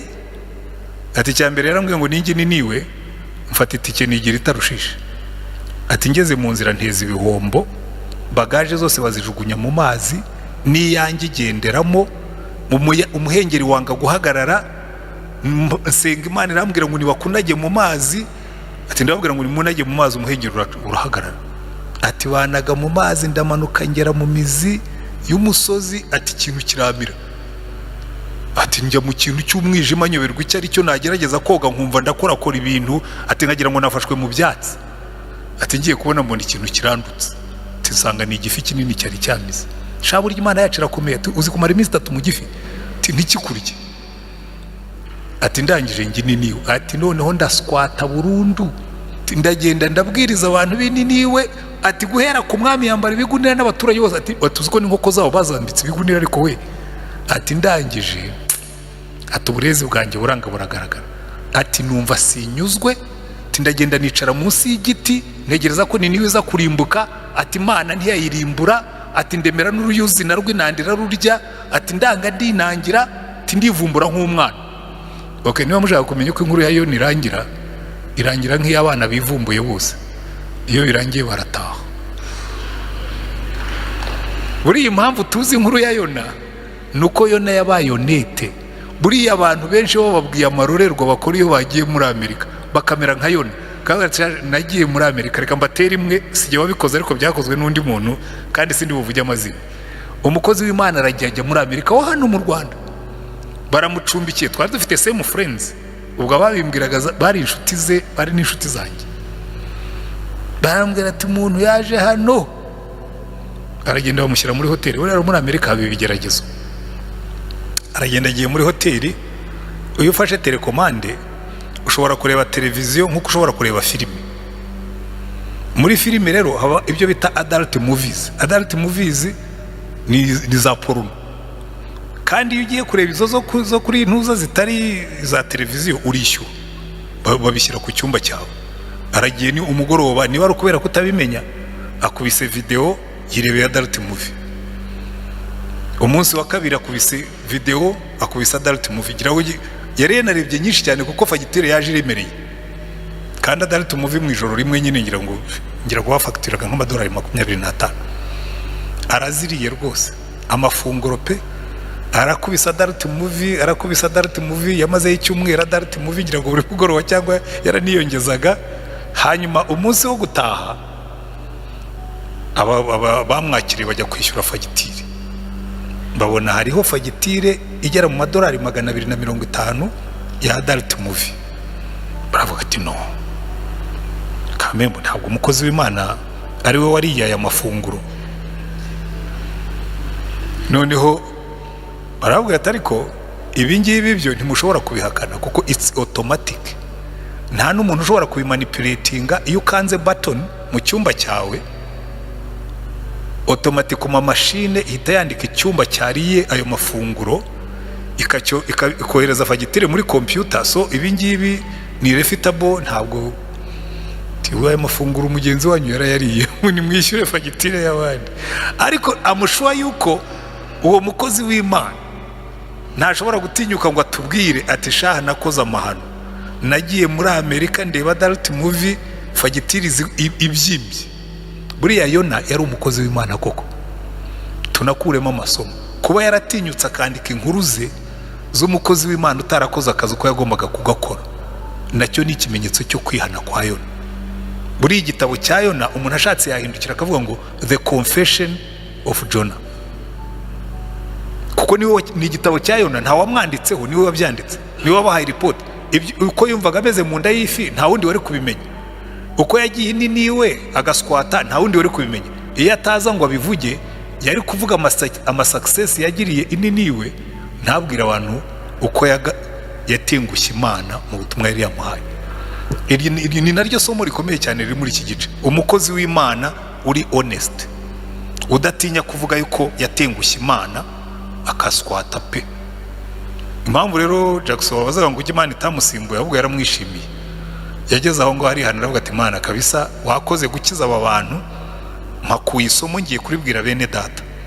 Isomo rya mbere rikomeye tuvana ahanganiriye niriya madamu yahoze avuga. Ubundi Yona hari ibintu bigera nko kuri 5 cyangwa 6 bishobora gusobanura impamvu Yona atashakaga kuvuga buriya butumwa. Reka mbibabwire bitwihuta. Icyambere cyari gutuma atabikora ni teoloji ya Yona. Teoloji ya Yona ni nka biriyo Bedi yabazaga. Teoloji ya Yona yaravuga ati ariko Imana iranduhiriza iki ko mbizi n'ubundi ishobora kubabarira ntagombye kuvunika.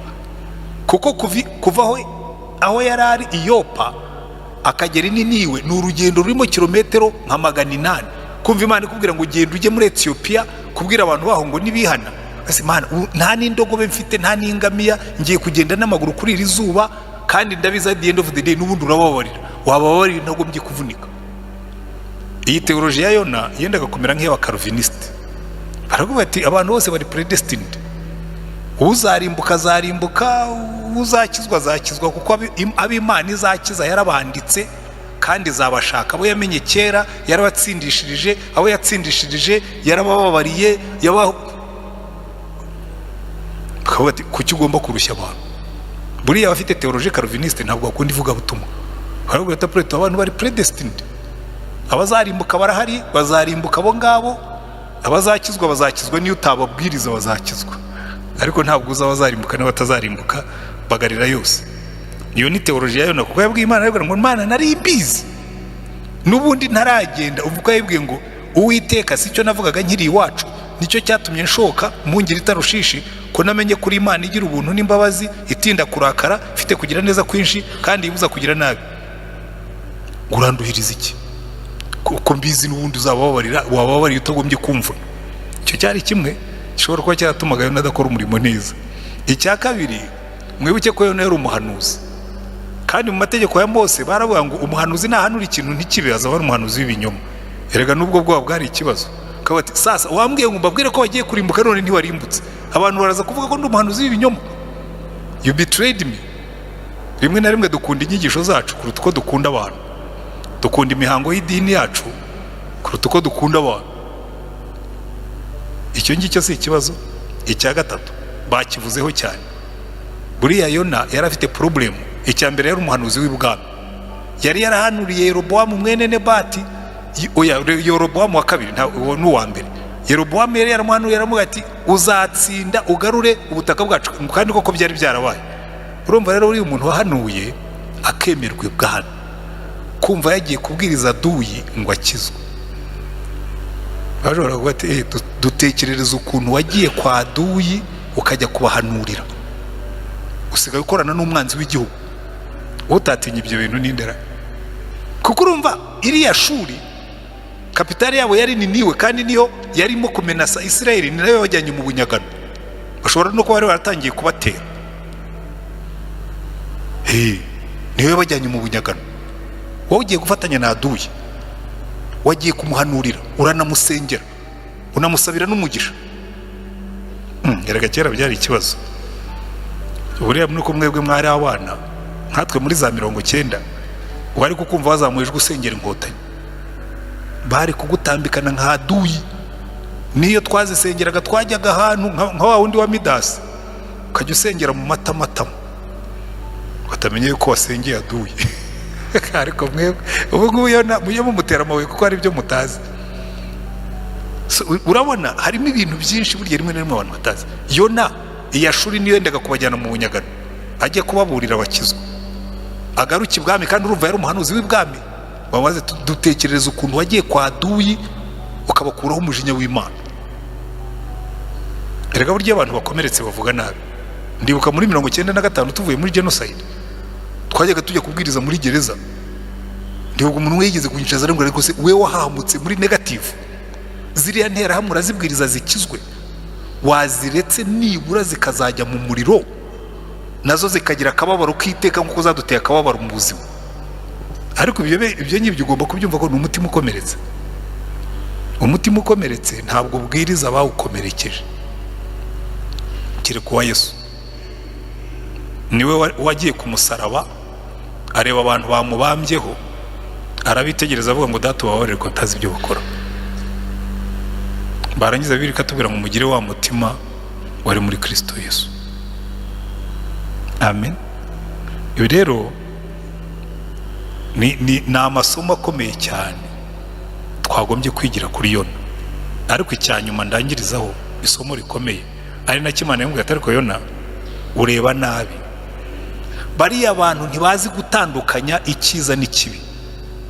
Wagiriye imbabazi uruyuzi rwameze mu ijoro bwacyaruka, none ndeke kugirira imbabazi abantu 120 bafite n'inka n'intama n'ihene n'inkoko. Kuko buryo uko Imana ibona abapagani siko twe tubabona.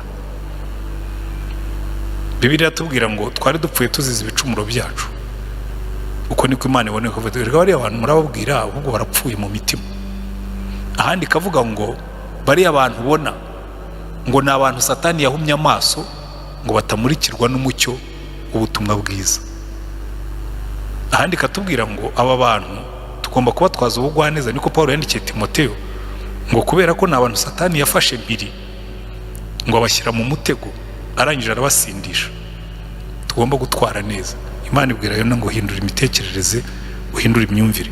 Iyi nkuru rero ya Yona tuyifitemo amasomo menshi dushobora kwigamo, kandi natwe tureba muri kino gihe. Erega buriya biriya tuvuga kuri Yona, uwaza agasuzuma imitima yacu,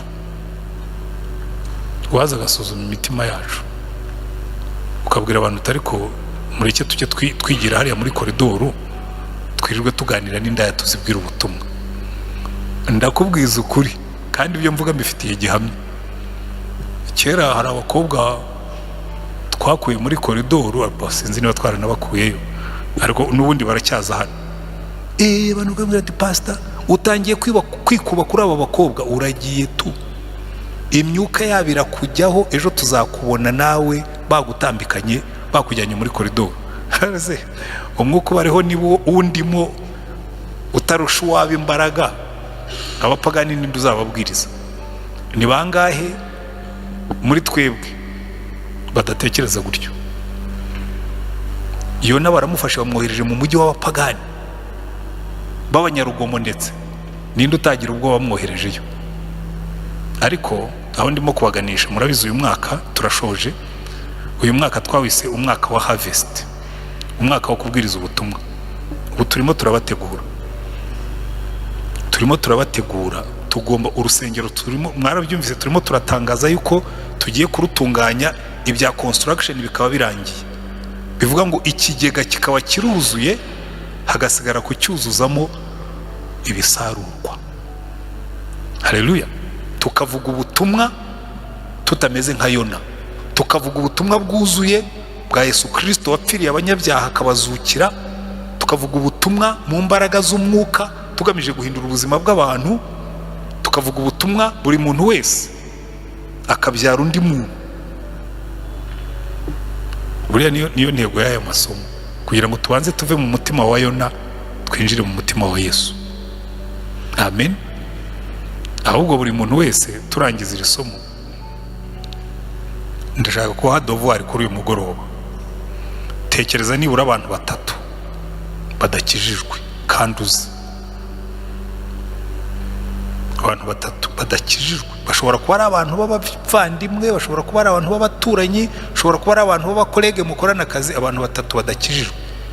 Niturangiza nitutangira 40 tuzakora cards ziriho abantu 3 tugomba gusengera, kandi ukazashaka uko ushoboye kose ukabegereza Yesu. Tuzaguha akadi gato ugashyire muri Bibiliya yawe, uvuge ngo aba bantu 3 ngiye kubasengera kandi nzabakuramo umunyago nibura umwe. Haleluya. Ubu benshi muzatangira mu nkwepe, mu konje, mu 40 izatangira kuri 27 hazaba ari kuwa mbere. Donc ukuyemo wa mbere utaha ni uwa mbere ukurikiyeho. Amakadi tuzaba twayakoze tu, buri muntu wese agomba gusarura muri 40. Izi nyigisho nizo tuziga gusa z'abasaruzi, kandi buri muntu wese ari uri hafi ari n'uri kure ahamagariwe kuba umusaruzi muri uyu mwaka. Ndetse niba ngombwa n'utaha tuzawugira ubusaruzi, tushakire iyindi teme, ariko dusarure, dusenga Imana. Turagushimye Mana yacu, dushoje iki gitabo cya Yona twisengera ubwacu. Biratworohera cyane kuvuga uburyo Yona yagutengushye ntasohoza umurimo we, ariko natwe Mana, abapagani baradukikije, twiriranwa nabo, dusangira nabo, ni inshuti zacu, abandi ni abakozi bacu, abandi ni abavandimwe, abandi ni abakolege. Ariko uko wabajije Yona ngo ariko Yona ngo wagiriye impuhwe uruyuzi, ngo jye sinari kugirira impuhwe aba bantu bangana batya, batazi gutandukanya ururo n'icyatsi, batazi gutandukanya imoso n'indyo. Mana dufashe kugira ngo duhumuke amaso, natwe tubone ko turi barumuna ba Yona, tugire impuhwe, tugire imbabazi z'abanyabyaha, niturangiza tujye kubashaka. Imbaraga z'umwuka wera zitumanukireho, ko tudafite imbaraga z'umwuka n'uwo mutima ntitwawubona. Umwuka wera tuzeho, kandi atuzeho cyane, kugira ngo dukore umurimo wawe mu izina rya Mwami wacu Yesu Kristo. Amen. Kasubize gahunda umuyobozi wa gahunda, duture twihuta, hanyuma dusenge vuba dutahe. Uyu munsi ngira ngo twisanzuye kuko twasozaga iki gitabo, twagombaga reka baduhe kode, hanyuma mutereke igiseke hariya, abaturisha igiseke muturisha igiseke, abaturisha momo, worship team we mwuje, hanyuma umuyobozi wa gahunda asubirane akazindaro ke. Abandi mwese abari hafi n'abari kure, ijoro ryiza.